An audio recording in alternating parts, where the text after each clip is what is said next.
ordem pública. A concessão do visto de permanência Batiste pelo Conselho de Imigração é mais uma ignomínia que macula o governo brasileiro nesse processo. Não poderia deixar de fazer menção à história do padre italiano Vito Miracapilo e cotejá-la com o caso César Battisti. O primeiro, filho de pequenos agricultores da Puglia, ordenou-se padre aos 33 anos e optou por vir exercer o sacerdócio na diocese de Palmares, zona da Mata Sul de Pernambuco. O segundo filho de operários do Lácio chegou ao Brasil clandestinamente, fugitivo da justiça italiana e francesa.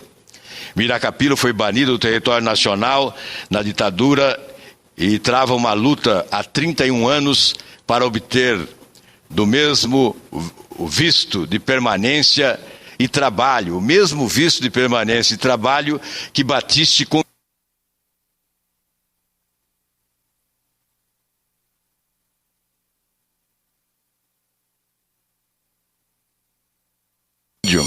Esse episódio, como tão bem escreveu a editora do jornal Valor Econômico, em artigo de 2 de setembro último, só aprofunda a inexplicável diferença de tratamento a eles conferido pelas autoridades brasileiras.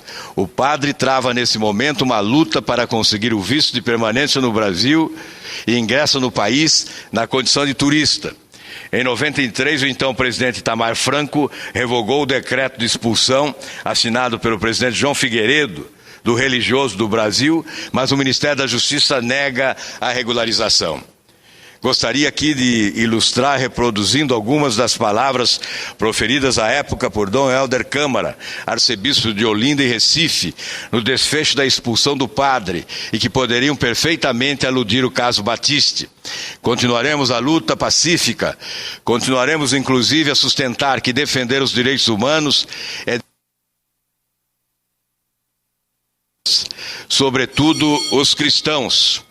Saiba que não é o povo brasileiro... Então, senador, na verdade, esse convite veio a calhar porque provocou uma reação do governo brasileiro, né? Exato, houve o convite para um evento no Parlamento Europeu e foi suspenso exatamente porque o governo brasileiro entendeu-se com o ministro italiano no sentido de indicar um nome para integrar o grupo ítalo-brasileiro que discutirá as questões jurídicas do caso César e Battisti. E nós esperamos que seja uma manifestação sincera do governo brasileiro para não comprometer ainda mais as relações diplomáticas entre os dois países. Espero que não seja apenas uma encenação para evitar constrangimentos quando da visita da presidente Dilma ao Parlamento Europeu no próximo mês. Mas o Battisti continua dando o que falar.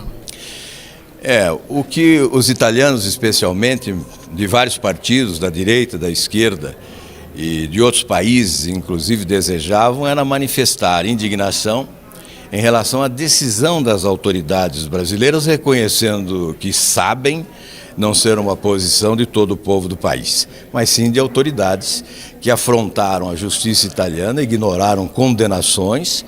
Um país, uma nação democrática que possui um poder judiciário de extraordinária respeitabilidade internacional. Afronta, portanto, a justiça italiana, ao governo e ao povo italiano. E isso vai evitar um constrangimento maior numa instância superior como a Haia? O que pretende o governo brasileiro certamente é evitar que essa questão chegue ao Tribunal de Haia. A Itália já anunciou sua disposição de levar à Corte Internacional a questão César e Battisti. E o governo brasileiro, com esta decisão, certamente procura evitar que isto venha a ocorrer. Senhor presidente, senhor procurador, primeiramente destacar que consideramos a indicação de Vossa Excelência adequada por ser compatível com aqueles pressupostos básicos que são indispensáveis para essa indicação, que são os pressupostos da competência, da qualificação profissional e técnica e, sobretudo, da probidade. Nós os respeitamos pelas condições expostas e que preenchem exatamente o figurino daquilo que nós podemos desejar para uma indicação desta natureza. Mas quero também, na esteira do que propõe o senador Aloysio Nunes, abordar questões mais delicadas, mais complexas, exatamente com o desejo de esclarecer a opinião pública do país. Reitero as indagações do senador Aloysio sobre a questão Palocci e indago também a respeito de um grande momento de Vossa Excelência, que foi a confirmação da denúncia dos mensaleiros, chamados mensaleiros. No entanto, Vossa Excelência excluiu do processo o ex-ministro Luiz Gushiken, excluiu das acusações de ter participado no esquema do mensalão, que foi considerado pelo procurador Antônio Fernando Souza um complexo e sofisticado esquema de corrupção que teve por objetivo um projeto de poder de longo prazo e fez referência à existência de uma organização criminosa assaltando os cofres públicos do país. E o senhor Luiz Gushiken foi denunciado pelo ex-procurador Antônio Fernando Souza. O Tribunal de Contas da União constatou que o modelo adotado por Gushiken possibilitava orçamentos forjados, dissimulação de gastos para legitimar a subcontratação de serviços e controle deficiente de veiculação nos diversos tipos de mídias, entre outras irregularidades. Vossa Excelência não considerou a análise técnica do Tribunal de Contas da União? Esta é uma indagação, né? Porque não propôs a investigação criminal neste caso diante destas conclusões do Tribunal de Contas da União, que é um tribunal da maior respeitabilidade, com um conteúdo técnico indiscutível, com auditores excepcionais sob o ponto de vista da qualificação profissional.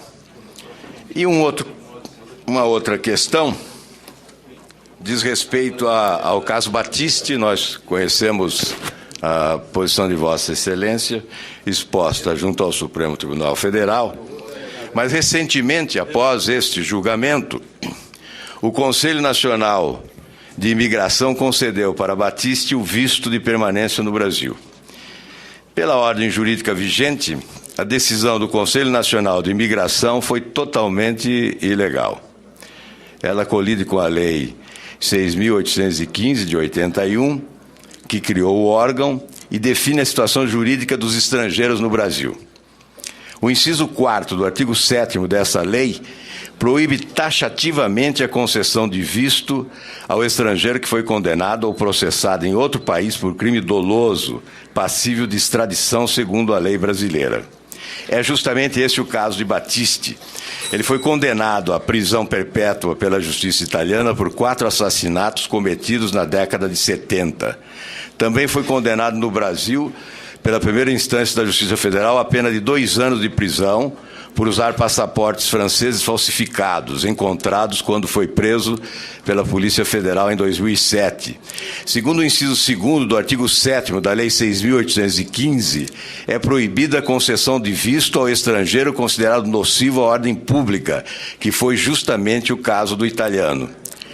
Não obstante todos esses fatos, Battisti obteve autorização após 13 dias de solicitação, numa rapidez incomum, tendo em vista que o prazo chega a ser de 6 meses para os estrangeiros, sem qualquer irregularidade. Battisti foi privilegiado. Em apenas 13 dias, conseguiu o que pessoas normais, livres de qualquer suspeição, não conseguem em 6 meses. Por mais que se apresente como perseguido político, Battisti, do estrito ponto de vista técnico-jurídico, não preenche os critérios previstos pela legislação para obtenção de visto de residência. Por isso, a Procuradoria-Geral da República, o órgão encarregado pela Constituição de defender a ordem jurídica, terá que contestar ou não, dependendo do juízo de Vossa Excelência, judicialmente, a decisão do Conselho Nacional de Imigração e exigir o cumprimento do direito positivo ou não.